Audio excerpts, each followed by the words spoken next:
ജ്യോതി, കൺമുന്നിൽ നമ്മൾ കാണുന്ന കാഴ്ചകളൊക്കെ സത്യമാവില്ല. DKക്ക് പറയാനുള്ളത് കൂടി കേൾക്കണം. അല്ലാതെ അദ്ദേഹത്തെ കുറ്റപ്പെടുത്തരുത്. ഓ, നിങ്ങളൊന്ന് പോയി തരുന്നുണ്ടോ? ഇത്തിരി സമാധാനം കിട്ടാൻ വേണ്ടിയാ ഞാൻ ഇവിടെ വന്നിരുന്നത്. ജ്യോതി, നീ DK സപ്പോർട്ട് ചെയ്യേണ്ട സമയം. ദയവ് ചെയ്തത് മറക്കരുത്. ചിത്ര, നീ ഇവരെ വിളിച്ചോണ്ട് പോയേ, ഇല്ലെങ്കിൽ എനിക്ക് നല്ല കടുത്ത വാക്കുകൾ പറയേണ്ടി വരും. ജ്യോതി, ഞങ്ങൾ പോവാം. പക്ഷെ DK ഒരു വാക്ക് കൊണ്ടുപോലും കുറ്റപ്പെടുത്തുന്നതിന് മുൻപ് നീ 100 വട്ടം ആലോചിക്കണം. ആ പാവത്തിനെ നീ തകർക്കരുത്.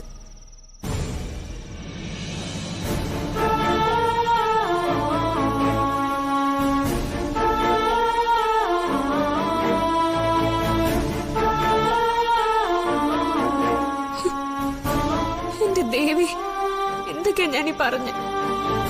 പ്രിയപ്പെട്ടവര് മുഴുവൻ DK വിശ്വസിക്കുമ്പോ ഞാൻ മാത്രം. എന്റെ ഏട്ടന്റെ ജീവൻ രക്ഷിക്കാൻ ഇതല്ലാതെ വേറെ വഴിയില്ല. പൊറുക്കണേ ദേവി, മൂകാംബിക.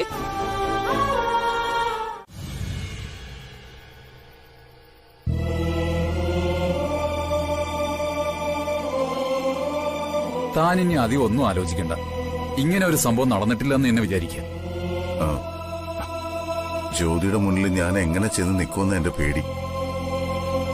അവിടെ വെച്ച് അവളെ കണ്ടപ്പോ ഒറ്റ നിപ്പിൽ കത്തിയെരിഞ്ഞു പോയി ഞാൻ. എനിക്ക് അവളുടെ മുഖത്ത് നോക്കാൻ പോലും ധൈര്യമില്ല സേവിച്ച. നാട്ടുകാർ മുഴുവൻ ഹിറ്റ്ലർന്ന് വിളിക്കുന്ന നിനക്ക് ഭാര്യയെ പേടിയോ? എന്താടാ ഇത്? ഒരു കാര്യം ചെയ്യാം, ഞാനും കൂടി വരാം. ജ്യോതിയെ കാര്യങ്ങളൊക്കെ പറഞ്ഞ് ഞാൻ മനസ്സിലാക്കാം. വേണ്ട, അത് കൂടുതൽ കുഴപ്പമാവും.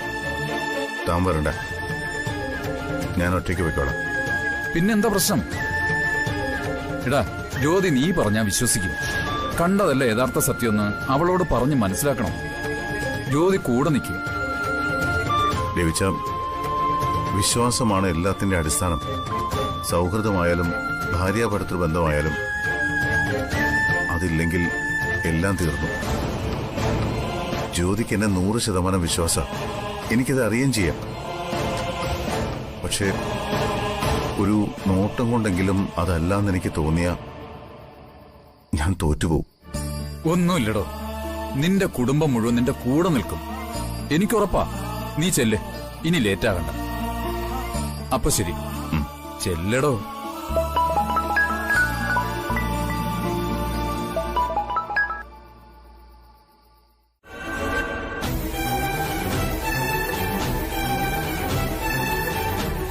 DK ചതിച്ചത് ആരായിരിക്കും? ഈ ചതി ചെയ്ത ആരായാലും അവരെ വെറുതെ വിടാൻ പാടില്ല. ആ സ്ത്രീയെ കണ്ടുപിടിച്ച സത്യം അറിയാം ആരാണ് ഇതിന്റെ പിന്നിലെന്ന്. ഏതായാലും അറിഞ്ഞുകൊണ്ട് DK ഇങ്ങനൊരു കുഴപ്പത്തിൽ ചെന്ന് ചാടില്ലെന്ന് നമുക്ക് എല്ലാവർക്കും അറിയാം. നാട്ടുകാർ പറയുന്നൊന്നും നമ്മൾ കാര്യമാക്കണ്ട. ഇത്രയും നാള് DK തോൽപ്പിക്കാൻ പലരും പല വഴിക്ക് ശ്രമിച്ചില്ലേ? എന്നിട്ട് എന്തെങ്കിലും നടന്നിട്ടുണ്ടോ? അവരിൽ ആരെങ്കിലും തന്നെ ആയിരിക്കും ഇതിനും പിന്നില്. ജ്യോതി, നിങ്ങൾ കാര്യങ്ങൾ പറഞ്ഞ് മനസ്സിലാക്കണം. അതെങ്ങനെയാ? ഒന്ന് സംസാരിക്കാൻ ചെന്നപ്പോ തന്നെ ചാടിക്കടിക്കാൻ വരല്ലേ? ജ്യോതി ഇത് പ്രശ്നമാക്കുമെന്ന എന്റെ പേടി. ആദ്യം കുറച്ച് പൊട്ടലും ചീറ്റലും ഒക്കെ ഉണ്ടാവും, പിന്നെ അതങ്ങ് തണുത്തോളും. DK പോലീസ് പിടിച്ച് ആ പെണ്ണുങ്ങളുടെ കൂടെ പുറത്തേക്ക് കൊണ്ടുവരുന്ന കാഴ്ച ജ്യോതി നേരിട്ട് കണ്ടുപോയില്ല. അതൊരു വലിയ മുറിവ് തന്നെ. അവര് തമ്മിലുള്ള പ്രശ്നത്തില് നമ്മൾ ഇടപെടാതിരിക്കുന്നതാ നല്ലത്. അത് അവര് തമ്മിൽ സംസാരിച്ച് തീർക്കട്ടെ. അത് തന്നെയാണ് എന്റെ അഭിപ്രായം. ഏതൊരു ഭാര്യയും ഭർത്താവും തമ്മിലുള്ള അടുപ്പത്തെക്കാളും സ്നേഹവും അടുപ്പവും അവർ തമ്മിലുണ്ട്. DK ഇങ്ങനെ ഒരു കാര്യം ചെയ്യില്ലെന്ന് ജ്യോതിക്ക് നന്നായിട്ട് അറിയാം. അതെ, പിന്നെ അങ്ങനെ ഒരു കാഴ്ച നേരിട്ടതിന്റെ വിഷമം ഉണ്ടാവും. അതങ്ങ് മാറിക്കോളും. അല്ല മായച്ചി, എന്നാലും ജ്യോതി ആ സമയത്തെങ്ങനെ അവിടെ എത്തി? എനിക്ക് തോന്നുന്നത് DK അവിടെ ചെന്നതിനും അവിടെ നടന്ന നാടകങ്ങൾക്കും ജ്യോതിയെ ആ സമയം അവിടെ എത്തിച്ചതിനൊക്കെ പിന്നില് ഏതോ ഒരു മാസ്റ്റർ ബ്രെയിന്റെ പ്ലാനിംഗ് ഉണ്ടെന്ന്. അങ്ങനെയാണെങ്കിൽ ഇതിന്റെ പിന്നിൽ ആരായിരിക്കും? DK അവിടെ ചെല്ലുന്നു, ഉടനെ കുറെ ആളുകൾ കൂടുന്നു, ബഹളം വയ്ക്കുന്നു. പെട്ടെന്ന് പോലീസ് വരുന്നു, 3-4 സ്ത്രീകളെയും പുരുഷന്മാരെയും കൂടി അറസ്റ്റ് ചെയ്യുന്നു. എന്നിട്ട് എല്ലാ കുറ്റവും DKയുടെ തലയിൽ കെട്ടിവെക്കുന്നു. എവിടെയോ ഇതെല്ലാം തമ്മില് വല്ലാത്തൊരു പൊരുത്തക്കേടുണ്ട്. ഇതിന്റെ എല്ലാം പിന്നില് ആ MP വിഘ്നേഷ് ആണോന്നാ എന്റെ സംശയം. എന്തായാലും സംഭവിക്കാൻ പാടില്ലാത്തത് സംഭവിച്ചു. ശ്രീയേട്ടാ, ഇതിന് പിന്നിലെ ചതി എന്തായാലും കണ്ടുപിടിക്കണം. അത് നമ്മുടെ ഉത്തരവാദിത്വം. DK ഇതിൽപ്പെടുത്തിയത് ആരായാലും അതിനുള്ള ശിക്ഷ അവർക്ക് വാങ്ങിക്കൊടുക്കണം. എന്തായാലും DK വരുമ്പോ ഇവിടെ ഒരു ബഹളം ഉണ്ടാവും, അതുറപ്പാ. പക്ഷെ ഇതിന്റെ പേരില് അവര് തമ്മിൽ പിണങ്ങാനിടവരരുത്. ബാലു, ശ്രീയേട്ട, എങ്ങനെയെങ്കിലും ആ സ്ത്രീയെ അവനെ ആരോ ചതിച്ചതാ. എല്ലാരും അവനെ കുറ്റപ്പെടുത്തും, പക്ഷെ മോൾ അവനെ വിശ്വസിക്കണം, കൂടെ ഉണ്ടാവണം. അച്ഛന് വേറെന്തെങ്കിലും പറയാനുണ്ടോ? മോളെ, ഇതിലെന്തോ ചതിയുണ്ട്. വേണ്ട, അച്ഛനെ ഒന്നും പറയണ്ട. എല്ലാം ഞാൻ എന്റെ കണ്ണുകൊണ്ട് നേരിട്ട് കണ്ടതാ. ചതിയാ ഏട്ടൻ എന്നോട് ചെയ്തത്. സഹിക്കില്ല ഞാൻ. മോളെ, നീ അച്ഛൻ പറയുന്നൊന്ന് കേക്ക്. നിനക്ക് നിന്റെ ഭർത്താവിന് വിശ്വാസമില്ലേ? ഉണ്ടായിരുന്നു, പക്ഷെ ഇപ്പൊ ഇല്ല. എന്താ ചെയ്യണ്ടെന്ന് എനിക്കറിയാം. മോളെ, നീ എടുത്തിയാടിയൊന്നും ചെയ്യരുത്. നാളെ അച്ഛൻ അങ്ങോട്ട് വരാം. വേണ്ട, ഇങ്ങോട്ടേക്ക് ആരും വരണ്ട. ഇതിനെക്കുറിച്ച് ഇനി ആരും എന്നോട് സംസാരിക്കാൻ വേണ്ട. തീരുമാനം ഞാൻ എടുത്തു കഴിഞ്ഞു. മോളെ, അവളെന്താ പറഞ്ഞത്? അതെ, സംഗതി എല്ലാം കുഴപ്പത്തിലായി. അവൾ ഇതെല്ലാം സത്യമാണെന്ന് വിചാരിച്ചിരിക്കുക. അവൾ എന്തൊക്കെയോ തീരുമാനങ്ങൾ എടുത്തിട്ടുണ്ടെന്നാ പറയുന്നു. എന്ത് തീരുമാനിക്കാൻ? ആ അഹങ്കാരം കാണിക്കാതെ മര്യാദയ്ക്ക് അടങ്ങി ഒതുങ്ങി അവിടെങ്ങാനും ഇരിക്കാൻ പറയണോ അവളോട്? അവൾക്കിതെന്താ പറ്റിയത്? സ്വന്തം ഭർത്താവിന് ഇത്രയ്ക്ക് വിശ്വാസമില്ലാതായോ? വിശ്വാസം ഉണ്ടായാലും ഇല്ലെങ്കിലും അവളോട് മിണ്ടി പോരുതെന്ന് പറയണം. പുറത്തിറങ്ങി നടക്കുന്ന ആണുങ്ങളാവുമ്പോ ഇങ്ങനെ ചിലതൊക്കെ കേട്ടുന്നിരിക്കും. പെണ്ണുങ്ങൾ വേണം അതൊക്കെ ക്ഷമിക്കാനും സഹിക്കാനും. പിന്നെ ഞാൻ ഇങ്ങനെ പറഞ്ഞു എന്ന് കരുതി നാളെ നിങ്ങളെ ന്യായീകരിക്കാന്നൊന്നും വിചാരിക്കണ്ട. ഇങ്ങനെ എന്തെങ്കിലും കേട്ടാ കൊന്നുകളഞ്ഞാൻ. ആ DK എനിക്ക് വിശ്വാസം. അന്തസ്സില്ലാത്ത ഒരു പ്രവൃത്തിയും DK ആരോടും ചെയ്യില്ല. ഇതാരോ ചതിച്ചതാന്നേ.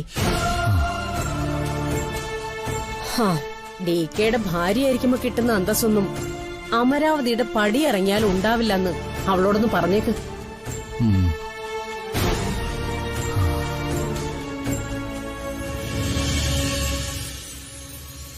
ഈശ്വര, അച്ഛനാകെ വിഷമായി കാണും. അച്ഛനോട് മാത്രമല്ല, ഇനി എല്ലാവരോടും എനിക്ക് ഇങ്ങനെ സംസാരിക്കാൻ കഴിയും. കണ്ണാ, ഗുരുവായൂരപ്പ, എന്നോട് ക്ഷമിക്കണേ.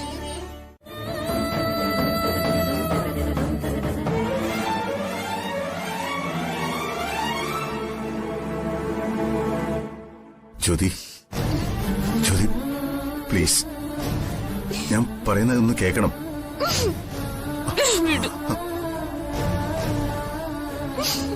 ഈശ്വര,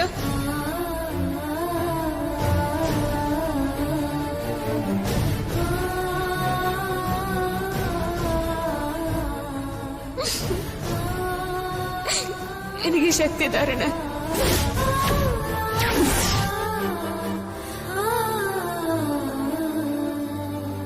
അവിനാശിന്റെ മരണത്തെക്കുറിച്ചുള്ള തെളിവുകൾ തരാന്ന് പറഞ്ഞ എന്നെ അവർ ഈ ട്രാപ്പിൽപ്പെടുത്തിയത്. ഇല്ല, ഞാനിത് വിശ്വസിക്കില്ല. എനിക്കിനി നിങ്ങളുടെ കൂടെ ജീവിക്കാൻ പറ്റില്ല.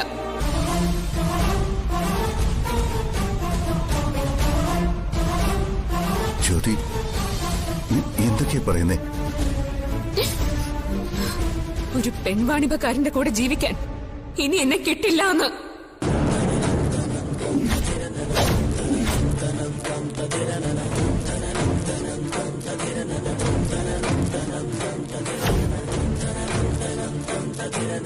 എനിക്കിനി നിങ്ങളെ വിശ്വസിക്കാൻ കഴിയില്ല. ഇന്ന് കണ്ട കാഴ്ച ജീവിതത്തിൽ ഒരിക്കലും എന്റെ കണ്ണീന്ന് മായില്ല.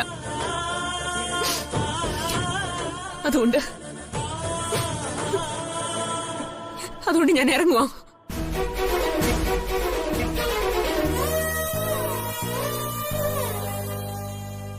നിങ്ങൾ വരാൻ വേണ്ടി കാത്തിരുന്നതാ ഞാൻ. ഇത്രയും കാലം ഒരുമിച്ച് ജീവിച്ചതല്ലേ, പറഞ്ഞിട്ട് പോകുന്നതാണല്ലോ നല്ലത്.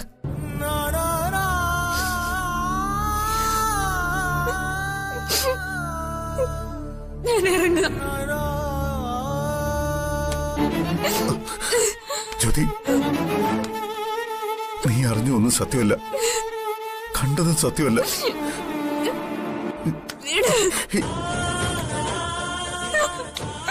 ഞാൻ പറയുന്നൊന്ന് വിശ്വസിക്കേ.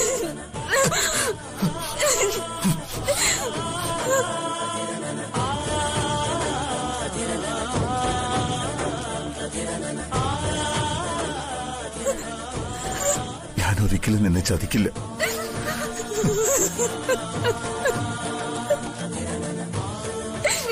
എന്റെ ദേവി, ഇതിന് ഞാൻ എന്ത് മറുപടി പറയും? എങ്ങനെയെങ്കിലും ഈ വഴക്ക് വലുതാക്കിയേ പറ്റും. എന്റെ ഏട്ടന്റെ ജീവനും ഈ കുടുംബവും സുരക്ഷിതമായിരിക്കാനാണ് ഞാൻ ഇവിടെ നിന്ന് ഇറങ്ങി പോകുന്നതെന്ന് എനിക്ക് പറയാൻ കഴിയില്ലല്ലോ. എന്റെ മൂകാംബിക,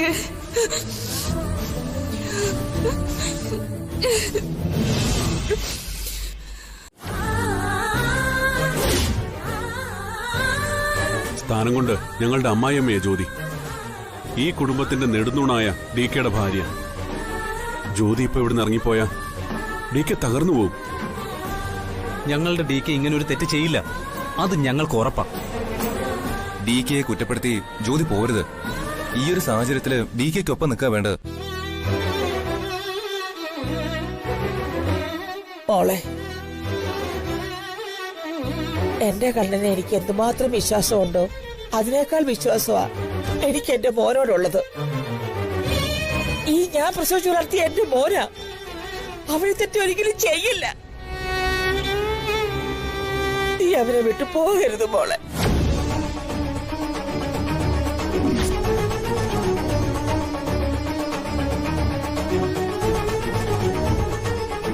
നീ എന്താ ജ്യോതി ഒന്നും പറയാത്തത്? എനിക്ക് പറയാനുള്ളതൊക്കെ ഞാൻ എന്റെ ഭർത്താവിനോട് പറഞ്ഞു കഴിഞ്ഞു. ഒരു ഭാര്യയ്ക്ക് സഹിക്കാൻ കഴിയാത്ത കാഴ്ചയാ ഞാൻ ഇന്ന് കണ്ടത്. അതിനേക്കാൾ വലുതായി മറ്റൊന്നും ഞാൻ വിശ്വസിക്കില്ല. എനിക്ക് നിങ്ങളോട് ആരോടും ഒരു പിണക്കമില്ല. എന്നാ ഇപ്പൊ എന്റെ ഭർത്താവിനെ വിശ്വസിക്കാൻ എനിക്ക് നിവൃത്തിയില്ല. ഇത് വിശ്വാസവഞ്ചനയാ. ജ്യോതി, മറ്റെന്ത് വേണമെങ്കിലും നീ പറഞ്ഞു, പക്ഷേ അവനെ വിശ്വാസമില്ലാന്ന് മാത്രം നീ പറയരുത്. അമ്മയ്ക്ക് അദ്ദേഹം മകനാണ്, പക്ഷെ എന്റെ ഭർത്താവാ. ഇതിൽ എന്ത് വേണമെന്ന് തീരുമാനിക്കാൻ എനിക്ക് അവകാശമുണ്ട്. അവകാശം നിനക്ക് മാത്രമല്ല. തണലിൽ മയങ്ങാ നീ വരൂ കുറുമൊഴി പെണ്ണേ, ഇതുവരെ ഇല്ലാത്തൊരാനന്ദമെങ്ങും ഇതൾ വിരിച്ചാടുമീ സായന്തനത്തിൽ, ഇണപിരിയാതെന്നും ഒരുമിച്ചു വാഴാൻ നീ വരൂ കുറുമൊഴി പെണ്ണേ.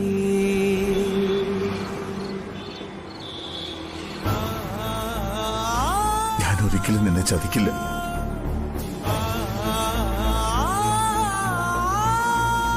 ഇനി അങ്ങോട്ട് എന്റെ ജീവിതത്തിൽ സംഭവിക്കാൻ പോകുന്നതിനെല്ലാം ഉത്തരവാദി നീ മാത്രമായിരിക്കും. സത്യം നീ സ്വയം കണ്ടുപിടിച്ച് മനസ്സിലാക്കിയിട്ട് മാത്രം തിരിച്ചു വന്നാ മതി. പക്ഷേ അന്ന് നിന്നെ തിരികെ സ്വീകരിക്കാൻ ഇവിടെ ആരും ഉണ്ടാവുമെന്ന് നീ കരുതരുത്. കരുതരുത്. ഇവളെ വെറുതെ വിടരുത് സാർ. ഇവളെന്നോ? ഡി കെയുടെ ഭാര്യയെ നീ അങ്ങനെ വിളിക്കാറായോടാ? മാഡം അങ്ങനെ വിളിക്കണം നീ.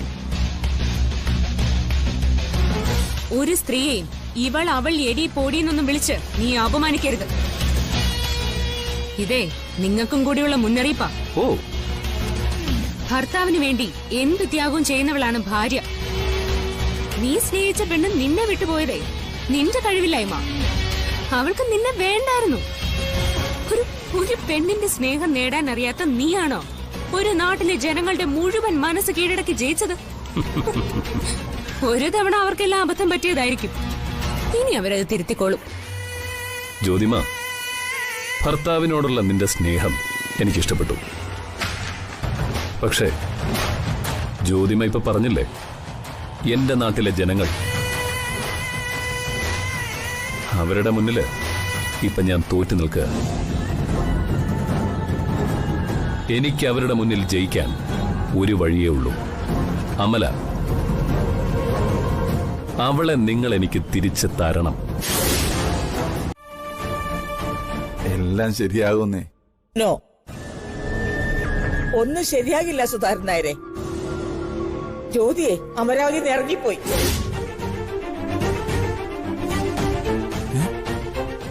ഇറങ്ങിപ്പോയെന്നോ?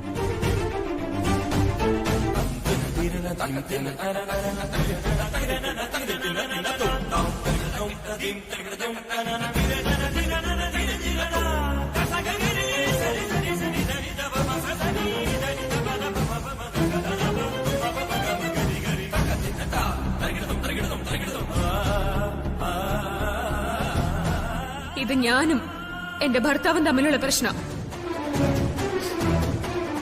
നിങ്ങളോട് ആരോടും എനിക്ക് ഒരു വിരോധവുമില്ല. പക്ഷെ തൽക്കാലം ഞാനിവിടെ നിന്ന് ഇറങ്ങുക.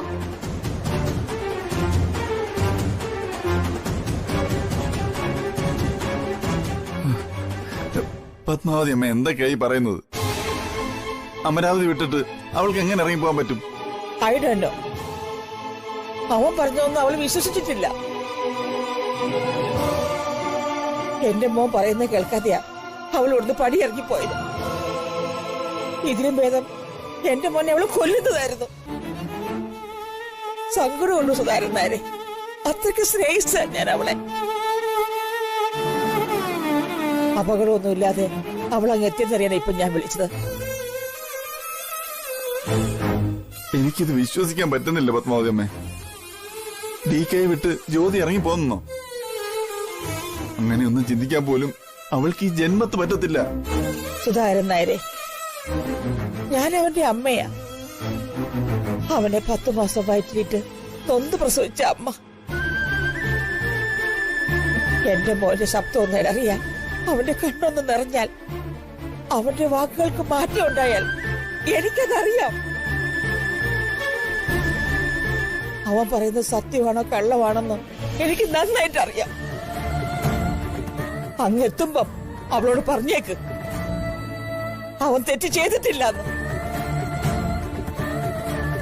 എന്നോട് പറയുമ്പോ അവന്റെ വാക്കുകൾക്ക് ഒരു പതർച്ചയും ഉണ്ടായിട്ടില്ല. അവന്റെ കണ്ണുകൾ താന്നിട്ടില്ല, തല കുനിച്ചിട്ടില്ല. അത് മതി സുധാകരൻ നായരെ.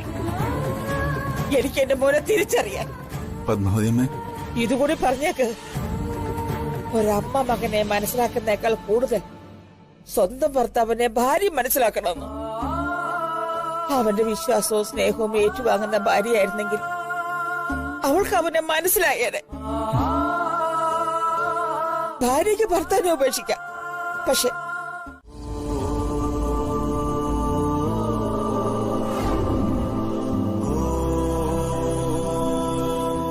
എനിക്കിനി നിങ്ങളുടെ കൂടെ ജീവിക്കാൻ പറ്റില്ല. ഒരു പെൺവാണിഭക്കാരന്റെ കൂടെ ജീവിക്കാൻ ഇനി എന്നെ കിട്ടില്ല എന്ന്.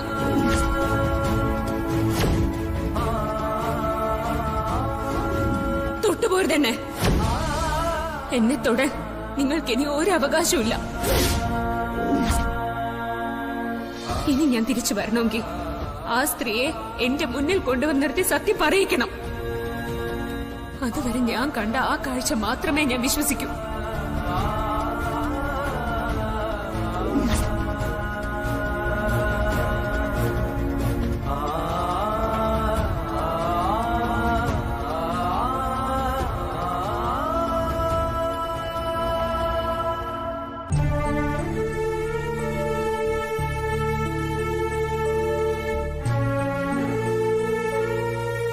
മോനെ ദേവ, ജ്യോതി ഒരു സാധാരണ പെണ്ണാ, ഇതെന്റെ ഭാര്യ. അവക്കിതൊന്നും കണ്ട് ശീലമില്ലടാ കണ്ണാ. നീയാടാ അവിടെ ലോകം, നിനക്ക് ചുറ്റിലും അവിടെ ലൈഫ്. അവക്കിതൊന്നും സഹിക്കാൻ പറ്റത്തില്ലടാ. ഏത് സാധാരണ പെണ്ണും ചെയ്തതേ അവള് ചെയ്തുള്ളൂ.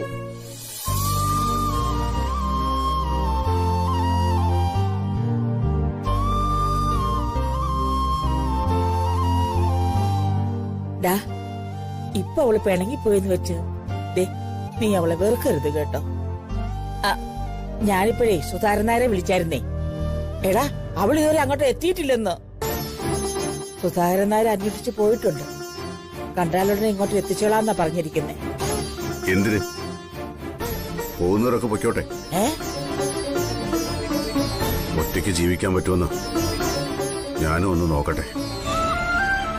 എന്റെ ഭാഗം കേൾക്കാൻ പോലും മനസ്സ് കാണിക്കാത്തവൾ തിരിച്ചു വന്നിട്ട് എന്തിനാ? അവളിനി വരാതിരിക്കുന്ന നല്ലത്. നീ എന്തൊക്കെയാ പറയുന്നത്? ഞാൻ കുറച്ചൊരു ഒറ്റയ്ക്കിരിക്കട്ടെ.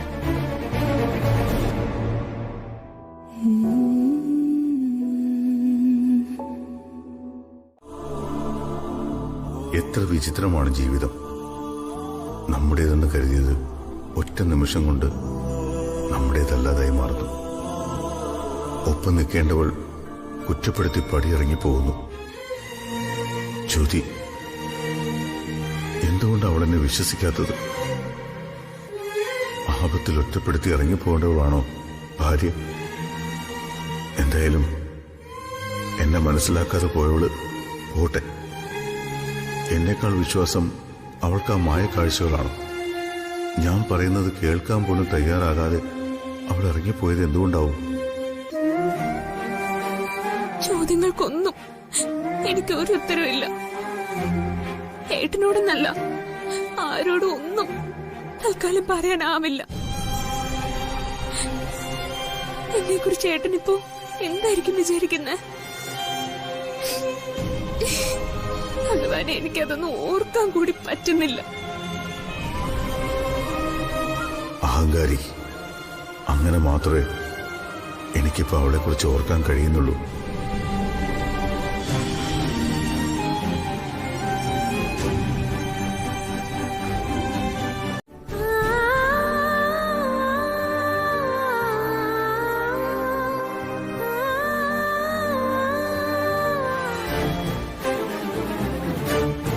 എടാ മോനെ, ജ്യോതി അങ്ങ് എത്തിയില്ലെന്ന്. അത് സാരമില്ല, എത്തിക്കോളും. നമ്മള് കരുതുന്ന പോലെ അല്ല കാര്യങ്ങള്. രാത്രിയാ, ആരെയും വിശ്വസിക്കാൻ പറ്റാത്ത കാലവാ. ഇപ്പൊ സ്ത്രീ സ്വാതന്ത്ര്യത്തിന്റെ കാലമല്ലേ. സ്ത്രീകൾക്ക് സഞ്ചരിക്കുന്നതിന് രാവെന്നോ പകലെന്നോ ഒരു വ്യത്യാസമില്ല. അവരുടെ പ്രൊട്ടക്ഷൻ പോലീസ് നോക്കിക്കോളും. Very good. സ്വന്തം ഭാര്യ പിണങ്ങിപ്പോയപ്പോ നീ ഇങ്ങനെ തന്നെ സംസാരിക്കണം. എടാ, അവക്ക് എന്തെങ്കിലും പറ്റിയാ ആർക്കും പിന്നെ സഹിക്കാൻ പറ്റില്ല. ഒരു വാശിക്ക് അവൾ ഇറങ്ങിപ്പോയി.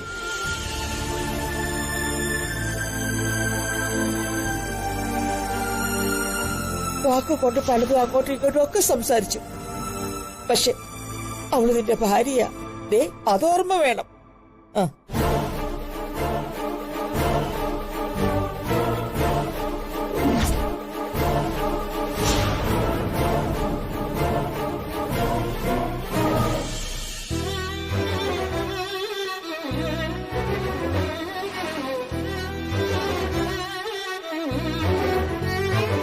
മോളെ,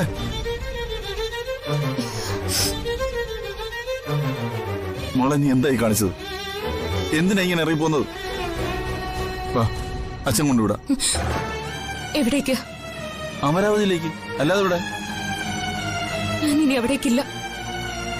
അങ്ങനെ പറഞ്ഞാൽ എങ്ങനെയാ മോളെ? മോള് തിരിച്ചു പോണം. അവിടെ ഉള്ളവരൊക്കെ നിന്നെ കാണാതെ വിഷമിച്ചിരിക്കുകയായിരിക്കും. ആര്? എന്തിന്? എനിക്കിനി അയാളുടെ കൂടെ ജീവിക്കണ്ട. ഇവിടെ മയപ്പെട്ടു പോയാ അച്ഛൻ എന്നെ തിരികെ അമരാവതിയിൽ കൊണ്ടുപോയാക്കും. എതിർത്ത് നിന്നേ പറ്റൂ. മോളെ, നീ വാശി പിടിക്കരുത്. കുടുംബത്തിൽ ഒരു പ്രശ്നം ഉണ്ടായാൽ അത് ബുദ്ധിപൂർവ്വം നമ്മൾ പരിഹരിക്കണം. ഇതുപോലൊരു ഭർത്താവിനെയും നല്ലൊരു കുടുംബത്തെയും തട്ടിത്തെറിപ്പിച്ചിട്ട് നീ എങ്ങോട്ട് പോകാനാണ് ഉദ്ദേശം? ഞാൻ എങ്ങോട്ടെങ്കിലും പോയിക്കോളാം. എന്നാലും ഇനി ആ വീട്ടിലേക്കില്ല. മോളെ നീ ഇങ്ങനെ വാശി പിടിക്കുന്ന എന്തിനാ? ഡിക്ക് ഒരു തെറ്റും ചെയ്തിട്ടില്ലെന്ന് മോക്ക് അറിഞ്ഞൂടെ? എനിക്കിപ്പോ ആ വിശ്വാസം ഇല്ല. ശരി, എങ്കിൽ മോള് വാ, നമുക്ക് നമ്മുടെ വീട്ടിലേക്ക് പോവാം. ബാക്കിയൊക്കെ പിന്നീട് തീരുമാനിക്കാം. ഞാൻ എങ്ങോട്ടും ഇല്ല അച്ഛാ. പിന്നെ നീ എങ്ങോട്ട് പോകുന്ന? ഈ രാത്രി നിന്നെ ആര് സഹായിക്കും? എനിക്ക് ആരുടെയും സഹായം വേണ്ട. ഞാൻ ഏതെങ്കിലും ലേഡീസ് ഹോസ്റ്റലിലേക്ക് പോവാൻ പോവാ. എടാ മോനെ, ജ്യോതിയെ അങ്ങോട്ട് എത്തിയെന്ന്. സുധാകരനാര് കാണുമ്പോഴേ ഏതോ ഗേറ്റിന്റെ മുന്നിൽ വിഷമിച്ചിരിക്കായിരുന്നാ പറഞ്ഞേ. നാളെ രാവിലെ സ്ഥലവരത്തി പോയി ഞാൻ ജ്യോതിയെ കാണാം. അവളോട് തിരിച്ചു വരാനും പറയാം. എടാ കണ്ണ, നീ ഇങ്ങനെ വിഷമിച്ചിരിക്കുന്നത് കാണാൻ അമ്മയ്ക്ക് പറ്റുന്നില്ലടാ. മോനെ, അമ്മ പോയിട്ട് അവളെ കൊണ്ടുവരാടാ. അമ്മ വിളിച്ച അവള് വരൂടാ. വേണ്ട, എനിക്ക് വേണ്ടി അമ്മ അവളുടെ കാല് പിടിക്കാൻ പോകേണ്ട കാര്യമില്ല. കാല് പിടിക്കാനും കൈ പിടിക്കാനൊന്നും അല്ലടാ, അവളെ പറഞ്ഞ് മനസ്സിലാക്കാൻ വേണ്ടിട്ടാ. ഒന്ന് ശാന്തമാകുമ്പോ എല്ലാവർക്കും മനസ്സിലാകും. വേണ്ട, എന്നെങ്കിലും സ്വയം തിരിച്ചറിയുമെങ്കിൽ എനിക്ക് നിന്നെക്കുറിച്ച് എല്ലാം അറിയാം വിഘ്നേഷ്. 13-ാം വയസ്സിൽ നീ സ്കൂളിൽ ഒപ്പം പഠിച്ച കൂട്ടുകാരനെ അവൻ സ്കൂൾ ലീഡർ ആവാതിരിക്കാൻ വേണ്ടി കൈയും കാലും തല്ലിയൊടിച്ച് ആശുപത്രിയിലാക്കിയ കഥ മുതൽ പാർലമെന്റിന്റെ കഴിഞ്ഞ സെഷനിൽ മൈനിങ് മാഫിയയ്ക്ക് വേണ്ടി നടത്തിയ പ്രസംഗം വരെ എല്ലാം എനിക്കറിയാം. അത് നന്നായി ഡികെ. എന്റെ ജീവചരിത്രവും ഭൂമിശാസ്ത്രവും നീ പഠിച്ചു. നന്നായി ഡികെ.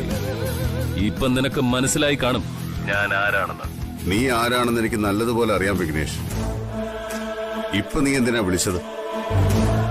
എന്നെ ഭയപ്പെടുത്താനാണോ? നിന്റെ ഭാര്യ നിന്നെ ഉപേക്ഷിച്ച് പോയോ ഡികെ? എന്ത് പറ്റി ഡികെ? നീ പറഞ്ഞതൊന്നും അവള് വിശ്വസിച്ചില്ലേ? അല്ല, ഞാൻ നിന്നെ സഹായിക്കണോ ഡികെ? നിന്റെ ഭാര്യയോട് ഞാൻ സംസാരിക്കണോ?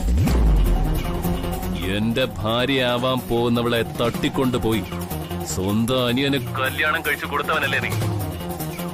അപ്പൊ പിന്നെ നിന്നെ ഞാനും എങ്ങനെയെങ്കിലൊക്കെ ഒന്ന് സഹായിക്കണ്ടേ?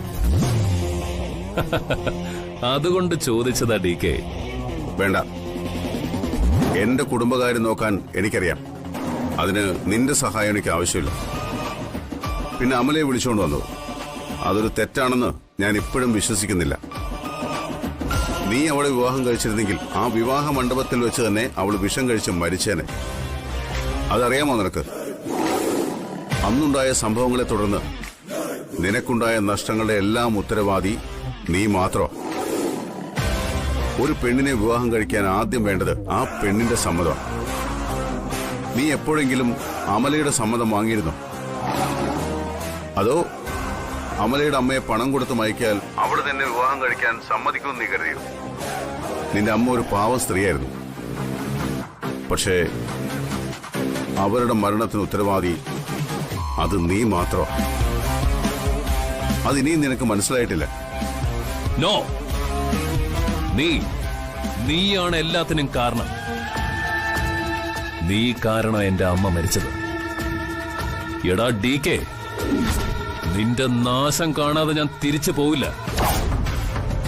ഞാൻ വരുന്നുണ്ട് ഡികെ നിന്നെ കാണാൻ, നിന്നെ നേരിൽ കാണാൻ.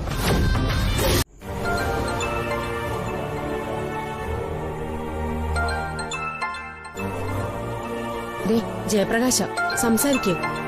ഞാനെന്ത് സംസാരിക്കാനാ? നിങ്ങൾ മരുമകനല്ലേ, അങ്ങോട്ട് സംസാരിക്കും മനുഷ്യ.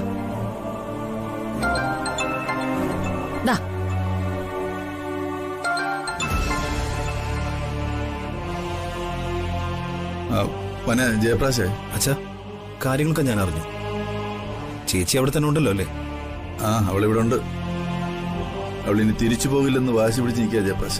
അച്ഛാ, ഇത് സൂക്ഷിച്ച് കൈകാര്യം ചെയ്യേണ്ട കേസാണ്. ഇന്നിപ്പോ ആരും ചേച്ചിയോട് ഒന്നും സംസാരിക്കണ്ട. നേരം വിളിക്കട്ടെ, ഞങ്ങൾ വരാം. എന്നിട്ട് ശാന്തമായി സ്വസ്ഥമായൊരു തീരുമാനം എടുക്കാം. ആ, ശരി. പിന്നെ നീ DK ഒന്ന് വിളിച്ച് സംസാരിക്കണം. എന്നും ഒപ്പം ഉണ്ടാവുമെന്ന് വിചാരിച്ചിരുന്ന സ്വന്തം ഭാര്യ ഇങ്ങനെ പെരുമാറുമ്പോ അവനൊന്ന് തകർന്നു കാണും. അച്ഛൻ വിഷമിക്കണ്ട, DK ഞാൻ വിളിക്കാം. പ്രിയെ ഞാനും കൂടി രാവിലെ തന്നെ എത്താം. അതിനിടയിൽ ഒരു കാര്യത്തിലും ചേച്ചിയെ പ്രൊവോക്ക് ചെയ്ത് ആരും സംസാരിക്കാൻ പാടില്ല. ശരി അച്ഛാ. മാഡം, ഇതുവരെ ആർക്കെതിരെയും കോൺക്രീറ്റ് ആയ ഒരു തെളിവ് കിട്ടിയിട്ടില്ല. ഓരോരുത്തർക്കും അവരുടേതായ ന്യായങ്ങളുണ്ട്. അവിനാഷിന്റെ കേസ് ഒരു വല്ലാത്ത കുരുക്ക് തന്നെയാണ്. ആ ഡ്രൈവറെ ഉടനെ കണ്ടുപിടിച്ചേ പറ്റൂ. ഇതിൽ നിർണായകമായ ഒരു റോൾ അയാൾക്കുണ്ട്. അയാളെ ആരെങ്കിലും വിലക്കെടുത്താണെങ്കിലോ? അതിനും സാധ്യതയുണ്ട്. വിഷം കലർത്തിയ മദ്യം അവിനാഷിന് നൽകിയത് അയാളുമാവാം. അങ്ങനെയാണെങ്കിൽ അത് ആരായിരിക്കും? ആരുമാവാം. അമരാവതിയിലെയും സരോവരത്തിലെയും ആരെ വേണമെങ്കിലും സംശയിക്കാം. അവിനാഷിന്റെ സഹോദരി ചിത്രയെ വരെ. ആ കുട്ടി അങ്ങനെ ചെയ്യൂ? സാധ്യത കൂടുതലാണ്.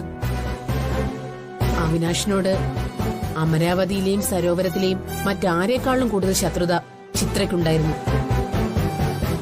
പ്രിയയുടെ വിവാഹ നിശ്ചയത്തിന്റെ ദിവസം അവിനാഷിനെ കെട്ടിയിടാൻ DKയ്ക്കും ജ്യോതിക്കുമൊപ്പം ചിത്രയുണ്ടായിരുന്നു. അതുമാത്രമല്ല, അവിനാഷിന് സൂയിസൈഡ് ചെയ്യാൻ വിഷം പോലും ഒരിക്കൽ ചിത്ര കൊണ്ടു കൊടുത്തു. നമുക്ക് ചിത്ര ഒന്നുകൂടെ ചോദ്യം ചെയ്താലോ മാഡം? വേണ്ടിവരും. അവിനാഷിന്റെ കൊലയാളി ആരാണെന്ന് ചിത്രയ്ക്കറിയാൻ സാധ്യതയുണ്ടാവും. DKയുടെയും ജ്യോതിയുടെയും ലൈഫിൽ പ്രശ്നങ്ങൾ ഉണ്ടാക്കരുതെന്ന് പല തവണ അവൾ അവിനാഷിനോട് പറഞ്ഞിട്ടുണ്ട്. ഒരുപക്ഷെ ഡ്രൈവർ ജാവീദിനെ വിലക്കെടുത്തത് ചിത്രയായിരിക്കും. അല്ലെങ്കിൽ ചിത്രയുടെ ഹസ്ബൻഡ് ബാലു. അവിനാഷും ബാലുവും തമ്മിൽ പ്രശ്നങ്ങൾ ഉണ്ടായിരുന്നല്ലോ. തൽക്കാലം ചിത്രയെ ഞാൻ ഒഴിച്ചു നിർത്തിയതാ. നമുക്ക് അവളെ സംശയമില്ലെന്ന വിചാരത്തിൽ അവൾ ജീവിക്കട്ടെ. ഏതെങ്കിലും ഒരു തെളിവ് അവൾക്കെതിരെ കിട്ടിയാൽ അവളുടെ കഥ അതോടെ തീരും. അതിരിക്കട്ടെ, DKയുടെ കോൾ ലിസ്റ്റ് ചെക്ക് ചെയ്തോ? കഴിഞ്ഞ 3 മാസത്തെ ഇൻകമിങ്ങും ഔട്ട് ഗോയിങ്ങും എല്ലാം നോക്കി. അതില് DK സംശയിക്കാൻ മാത്രം ഒന്നുമില്ല മാഡം. ഓരോ വഴികളും അടയുകയാണല്ലോ മാഡം. ഏത് കേസിലും ഇത് സ്വാഭാവികമാണ്. തെളിവുകൾ എവിടെയെങ്കിലും ചെന്ന് ഇടിച്ചു നിൽക്കും. അന്വേഷണം 1 ഇഞ്ച് പോലും മുന്നോട്ട് പോവില്ല. പക്ഷേ ഓരോ കേസിനും ഓരോ വിധിയുണ്ട്. മുന്നോട്ട് പോവാനുള്ള തെളിവുകൾ സ്വയം ഉണ്ടാവും. DKയെ നമ്മൾ പൂട്ടിയിരിക്കും.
ഒരു ദിനം അനവിൻ മലർവനം അരികിലത് മെഴുക.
അമ്മ